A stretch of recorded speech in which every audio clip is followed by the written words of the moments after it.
অভিষেকের বাড়ি অফিসে রেকির অভিযোগ। ধৃত রাজারাম রেগে 4 জনের সঙ্গে দেখা করেছিলেন। সেই 4 জনকে আজ লালবাজারে তলব করা হলো। অভিষেক বন্দ্যোপাধ্যায়ের বাড়ি রেকি করার অভিযোগে ধৃত রাজারাম রেগের সঙ্গে আরও 4 জনের সঙ্গে দেখা করেছিলেন রাজারাম রেগে। এই 4 জনকে আজ লালবাজারে তলব করা হয়েছে জিজ্ঞাসাবাদের জন্য। আর এই বিষয়ে বিস্তারিত জানতে আমরা যোগাযোগ করব আমাদের প্রতিনিধি রক্তিমা দাসের সঙ্গে। রক্তিমা, আজ 11টায় লালবাজারে তলব করা হয়েছে রাজারাম রেগের 4 সঙ্গীকে। এই 4 সঙ্গীর কি পরিচয়, কারা এরা?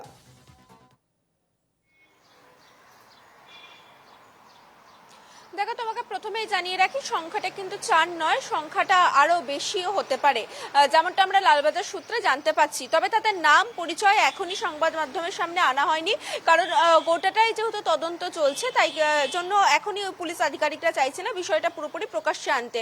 তবে দেখো, যেটা জানিয়ে রাখি, যেটা লালবাজার সূত্রে আমরা জানতে পাচ্ছি যে ইতিমধ্যেই যেটা জানা গিয়েছে, এই রাজারাম রেগে সে কিন্তু কলকাতায় যেমনটা জানা গিয়েছে 13 থেকে 20 তারিখ পর্যন্ত ছিল, এবং এই টাইমে কিন্তু অনেকের সঙ্গে দেখা করেছিল। সেক্ষেত্রে যাদের যাদের সঙ্গে দেখা করেছিল একটা তালিকা তৈরি করেছে পুলিশ, এবং তাদের মধ্যে আজকে একাধিক জনকে লালবাজারে ডেকে পাঠানো হয়েছে।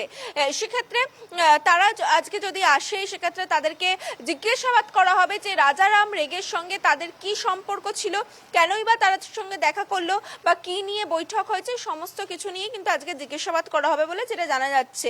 এবং সেই অনুযায়ী পরবর্তী পদক্ষেপ নেবে কলকাতা পুলিশ।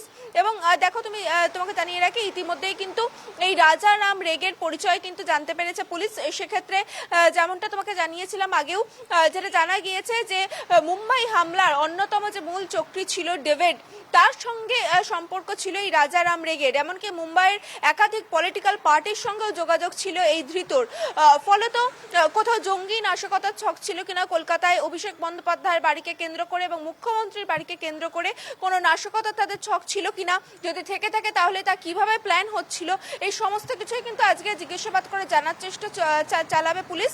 এবং সেক্ষেত্রে আজকে তাদের ডেকে পাঠানো হয়েছে। তবে তারা আজকে কতটা হাজিরা দেয় সেটাই কিন্তু এখন দেখার বিষয়।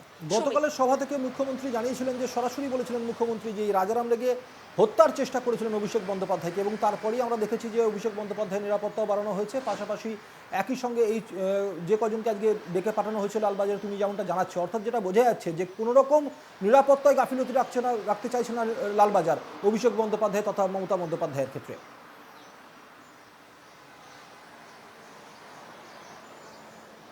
দেখো, একদমই তাই। ইতিমধ্যেই কিন্তু মুখ্যমন্ত্রী এবং অভিষেক বন্দ্যোপাধ্যায়ের নিরাপত্তা বাড়ানো হয়েছে। আমরা গতকালই দেখেছি যে কলকাতা পুলিশের 9 জন অতিরিক্ত ফোর্স তারা কিন্তু এসে পৌঁছেছিলেন অভিষেক বন্দ্যোপাধ্যায়ের বাড়ির সামনে। একইভাবে মুখ্যমন্ত্রীর বাড়ির সামনেও কিন্তু নিরাপত্তা বাড়ানো হয়েছে, এবং অভিষেক বন্দ্যোপাধ্যায়ের বাড়ির সামনে যে সিসিটিভি ক্যামেরাগুলি রয়েছে, সেই সিসিটিভি ফুটেজও কিন্তু খতিয়ে দেখা হচ্ছে।